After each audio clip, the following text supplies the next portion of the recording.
And we turn now to breaking news out of Hollywood, where the loss of a music legend is being felt. Rock legend Tom Petty is being remembered today by fans all around the world. The confirmation came late in the evening. After being found unconscious at home on the morning of October 2nd, 2017, Tom Petty had been rushed to UCLA Medical Center in Santa Monica. Despite the efforts of doctors there, he died shortly before 9 p.m. I just thought, this is really strange. You know, this is not someone you would have expected. It wasn't like so many other rock stars of kind of similar vintage who you thought, well, you know, they really lived the life. Tom Petty didn't seem old enough to be going so soon, and not young enough to be stupid about drugs. At the time of his death, I don't think people really were aware of the health problems that Tom Petty had been suffering with. In fact, he'd only very recently wrapped up a 40th anniversary tour, which was huge, had taken him all over the world. But it turned out he'd also been dealing with a hip fracture during this tour and had been on painkillers for that. It's time to move on. It's time to get going. What lies ahead, I have no way of knowing. Those who had seen him play just days earlier could never have guessed, but Petty was battling through pain just to make it on stage. He was not a well man.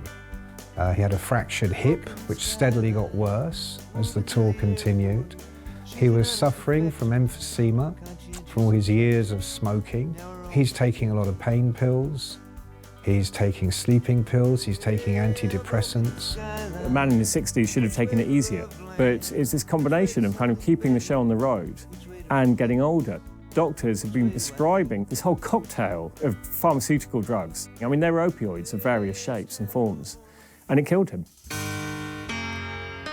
Petty's death came at a dark time for music lovers. The previous evening, a gunman had opened fire on a music festival in Las Vegas. 58 innocent concertgoers were killed in what was the deadliest mass shooting in American history. For so many, Petty's songs had been a comfort in hard times. Now, grief was piled on grief. Fans gathered at the Star on the Hollywood Walk of Fame. Tributes poured in. Musicians of every genre and generation mourned the passing of an American legend. On the night after Petty died, Bruce Springsteen dedicated his show to him. He was not the only one.